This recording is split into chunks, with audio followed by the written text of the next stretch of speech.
Halo bro, kembali lagi bersama gue. Dan kali ini gue mau berbagi sharing tentang apa yang gue dapat dari seminar yang diadakan oleh Elsinta Elsinta News Talk kalau gue nggak salah. Nanti gue tag. Oke, jadi Elsinta News Talk ini via Instagram dia mengadakan suatu semacam seminar gitu tentang pesawat yang akhir-akhir ini lagi viral guys, yaitu pesawat N250 Gatot Kaca. Dan Elsinta News Talk mengundang Bapak Sukat selaku Direktur Umum Sumber Daya Manusia di PT Dirgantara Indonesia. Nah, Bapak Sukat ini diundang untuk menjelaskan tugas baru dari pesawat yang akhir-akhir ini viral, yaitu Gatot Kaca N250. Dan setelah gue mengikuti semacam webinar, atau nggak webinar sih, semacam seminarnya via Instagram, gue ingin berbagi cerita kepada teman-teman semua bahwa ternyata N250 itu dibuat dari tahun dulu tuh, sebelum tahun 98 atau 95 kalau nggak salah kan dia terbang tuh, dan terpaksa diberhentikan di tahun 98. Karena apa? Menurut keterangan dari pasukan, pemberhentian produksi pesawat terbang N250 Gatot Kaca itu dikarenakan sumber daya manusianya yang belum memadai. Waktu itu sih ada yang sumber daya manusianya tuh mendukung, cuman mereka pada keluar dari perusahaan dan mereka lebih memilih ke perusahaan-perusahaan yang lebih besar seperti Airbus dan perusahaan-perusahaan produksi pesawat terbang lainnya yang ada di luar negeri. Nah, melihat keadaan tersebut, PT Dirgantara memutuskan untuk memberhentikan sampai tahun 2011 kalau nggak salah, memberhentikan itu. Dan setelah tahun 2011 akhirnya diproduksi lagi dan akhir-akhir ini viral lagi kan. Nah, kemarin itu juga viral gara-gara apa? Gara-gara nyangkut di pintu tol. Menurut keterangan pasukan, pesawat nyangkut di jalan tol itu karena pintu tolnya mepet sama kepala dari atau badan dari pesawat tersebut.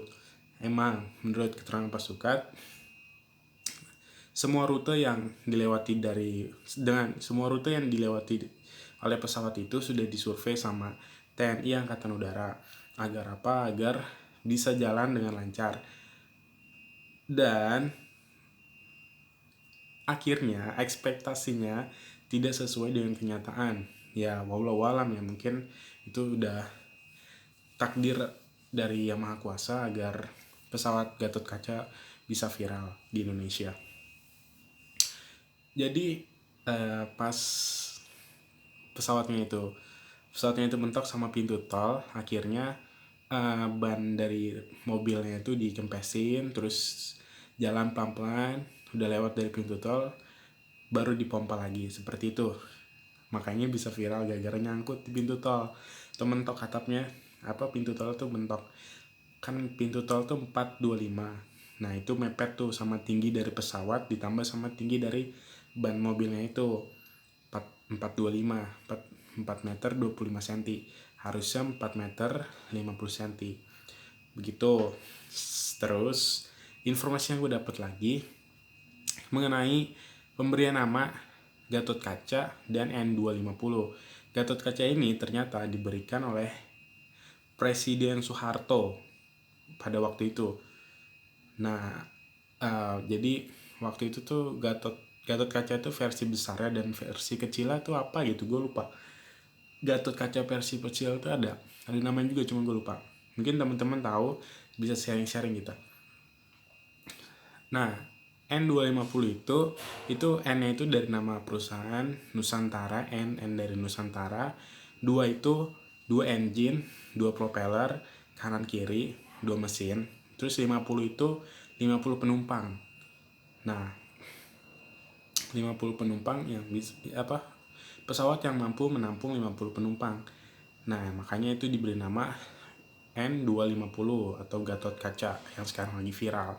Seperti itu guys. Terus keterangan dari Bapak Sukat selaku Direktur Umum Sumber Daya Manusia, beliau menginformasikan bahwa pesawat ini kemungkinan tidak akan diproduksi khususnya untuk N250 karena melihat teknologinya yang terlalu canggih dan mengakibatkan apabila diproduksi mengakibatkan cost-nya itu terlalu besar dan biaya tiketnya itu juga terlalu besar seperti itu. Dan Pak Sukat menginformasikan bahwa PT Dirgantara Indonesia tidak memproduksi N250 tetapi memproduksi yang di bawahnya seperti N245 dan N235, pesawat-pesawat yang lebih kecil karena PT Dirgantara berpikir tentang bisnis. Jadi tidak perlu yang terlalu canggih, yang penting safety, aman, apalagi ya, safety, aman, terus nyaman, ya itu safety, aman, nyaman, seperti itu guys. Dan pasukan memberi perumpamaan seperti mungkin ketika kita pergi ke pasar, ngapain kita pakai Mercy, tapi kan kita bisa pakai mobil yang lebih sederhana dan lebih irit seperti itu. Mungkin itu yang bisa gue jelasin. Dan apa lagi ya, oh iya, masalah pesawat ini sekarang kan kondisinya tuh sedang ada di Museum Dirgantara Mandala di Yogyakarta. Buat teman-teman yang ingin melihat pesawat N250 bisa datang ke museum tersebut. Dan museum tersebut dan pesawat tersebut udah sampai di sana, udah di assembling lagi, udah dirakit lagi di sana setelah melalui perjalanan dan akan diresmikan pada hari Rabu jika tidak ada maksudnya